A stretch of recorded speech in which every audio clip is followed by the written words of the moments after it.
If you have a good working structure, it doesn't matter how repetitive, and that's because the characters are good. I think it's well written in my opinion, and I do love the way that we're exploring Matt's rage in the courthouse as a lawyer versus him not being able to express it as Daredevil. Hey everyone, welcome back to Canon Cinema. I'm Amanda, otherwise known as AMX ND Reviews on Twitter, Blue Sky, and Letterboxd, and you can follow me on Instagram and Threads as well. Today I will be reviewing episode 3 of Daredevil, and I hope you guys enjoyed the first 2 episodes because I sure did. Love seeing Matt back, love seeing Kingpin back, and we got the introduction to the White Tiger, which is really like a C character in Marvel, but I do love the fact that we can get other possible vigilantes on the show and then Matt gets to represent them. I think it's pretty cool that we can build a bigger universe here because he's now part of the MCU versus the original series as well. Not that they didn't do a good job. I think the 3 seasons that we did get were spectacular, but we can do a couple more name drops and all of that in this series. In season 1 there is a lot that does happen and we get some pretty cool characters. So for episode 3 we start out with Matt meeting Hector in jail, and because he's this unofficial superhero lawyer, he is going to help him because he did become familiar with his family as well, and he knows that he's just doing this to, you know, protect his kids and just protect his family and protect other civilians as well, because there is no prominent vigilante in the city after Daredevil was MIA for a while, and Matt knows this. So this inner battle that he's having in regard to his vigilantism and wanting to do good by the system, and that's been the fine line of Matt Murdock and Daredevil since the beginning of time. Charlie Cox gives another stellar performance as well. So after that we kind of pivot to these truck drivers, and obviously they're on Kingpin's turf, the underground as I've called it, as everyone calls it, and there's a bit of a blowout here. So after that, Kingpin and Vanessa are eating at opposite ends of the table. The secretary comes in and says there's been a homicide at the Red Hook port, which Kingpin kind of wants to take over. And that's where mainly all the violence is on their behalf, because they can't keep, I guess, their henchmen, their workers in line, because they're all vying to be, you know, top dog. Obviously, dog eat dog world, you have to keep doing that. So Vanessa says to Kingpin, she's like, she knows that if no one actually leads the underground, they're just going to end up like killing each other. It's going to be a bloodbath, and we're going to keep hearing this over and over, and they may cause chaos. And what Vanessa's worried about is that they're going to go after Kingpin, and she's kind of warning him because obviously when he left, Vanessa was the overseer of the underground, so she can see what's happening between them. So with Kingpin now in a new position of power, him not addressing the issues within their own crime ring is going to cause issues. Then we cut to Matt leaving Hector as well, and he runs into the officer Powell again in the bathroom. So there's a lot of secrecy going on there, and Matt's speaking to him quite calmly until Powell's like, you know, if the DA gets wind that you beat up an officer, not going to be a good look, Murdock. So he threatens him in that case too, and you just see the corruption within the police force. There's things that are underlying because he also saw the tattoo on his inner arm, which is a bit odd during that fight as well, and it's the Punisher logo. So it was very interesting to see where that's going to lead. And then Powell went on the stand in defense of his good friend who died at the hands of Hector. And in court, obviously we know this, that if you do name drop a witness or you name drop anybody, you're allowed to use them as a witness.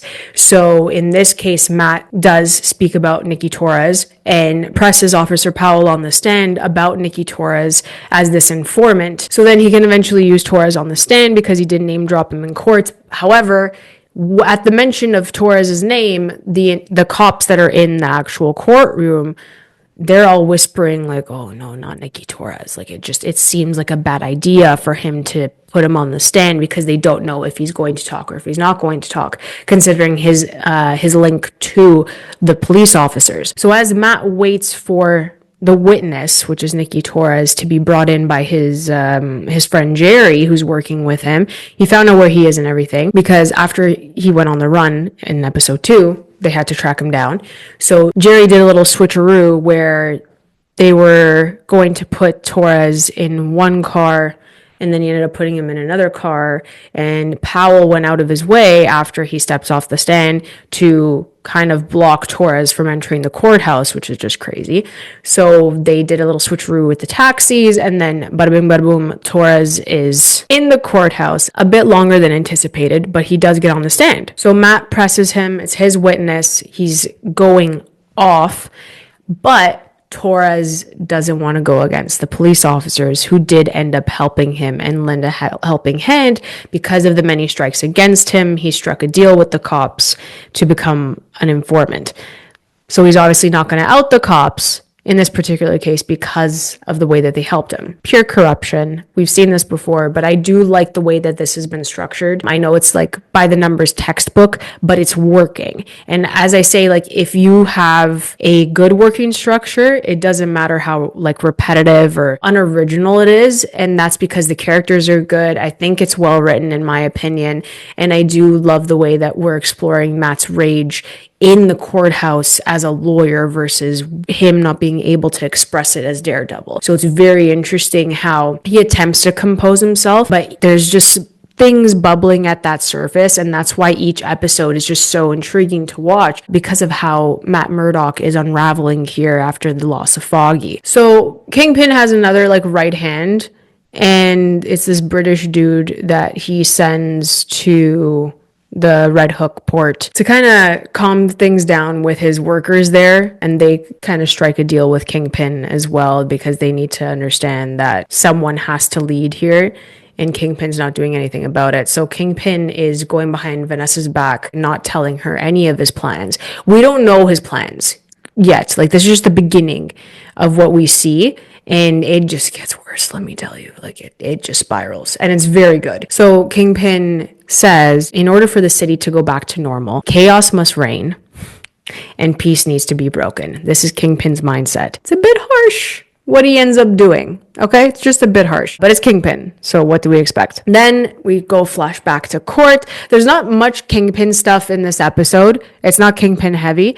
It's more Matt heavy, which is great. This is what we need. But now we go back to like in the courtroom, Matt Murdock, and he's getting so heated that he doesn't know what else to do because Nikki Torres was going to be the one to kind of break this, and he was going to win if the witness did the right thing, but he chose to side with the cops.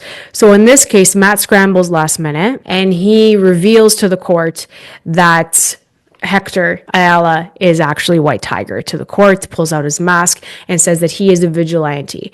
So then we have the discussion again of why does he have to put on a mask to be a good person and help people? He's not working with the law, he's working against the law. And then where's the gray area of actually killing someone? What are we doing here? Like, you knew he was a cop. So again, they're going back to the fact that he's straight out a cop. It doesn't matter if he's a vigilante. They got witnesses of White Tiger to go on the stand and say that he's a hero, and then that speaks to his character to boost Hector Ayala, that he is doing some good. The fact that he just didn't know that it was an undercover cop, that's what it comes down to, and that's where the cops had failed. So fortunately, the judge does side with Hector Ayala and does get him off, and I was so happy for Matt that he won. But as we go close off to this episode, Hector goes on the streets with his White Tiger suit, and it's a really cool moment that he puts it on, and he's dressed, and then someone comes out of nowhere and clocks him, shoots him,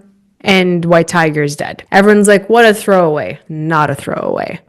Don't you worry. So I loved this episode. I thought it was great. I think it's pretty steady for a third episode, especially it was in tandem with episode 2 with the White Tiger storyline. I liked it. We do get to see the beginning of what Fisk has planned. I really love what Charlie's doing with Matt Murdock here. It's another layer that he adds to his characterization of him as well. Like I said, there's a lot of rage in Matt Murdock, and he wants to fight towards giving vigilantes a good name, a better name, and that helps him understand Daredevil a bit more as well. So in order to understand what other people are doing, why other people are becoming vigilantes and they're on the streets and trying to protect the civilians of NYC, that's helping him get a better understanding of why he's doing it in the first place. But it's not as easy for him because of what had happened to Foggy. So there's just this grief that he does blame himself in regards to Bullseye, and he didn't do enough. He couldn't do enough, and he put his friends in danger. So it's hard to go back and forth, and we see him battling this entire season. The rest of the season is kind of like nonstop. Like I said, there's one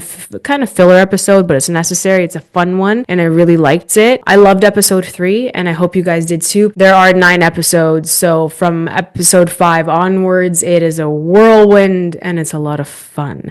So if you guys enjoyed this video, please like and subscribe. Let me know in the comments below how you felt about episode 3, how you're liking the season so far. Do you think that they have ruined Kingpin as a character on this show? Because that's what's been floating around on socials, and I want to know your thoughts. So drop that in the comments below. And you guys can always follow me over at AMX Indie Reviews on Twitter, Letterboxd, and Blue Sky. You can follow me on Instagram as well. My next review most likely will be Novocaine, because I have the screening soon. So I'm really excited to watch that, because Jack Quaid is a little superstar. So I'm excited to see that. And you guys can find ways to help the channel down below. I'll catch you guys next time. Keep watching movies.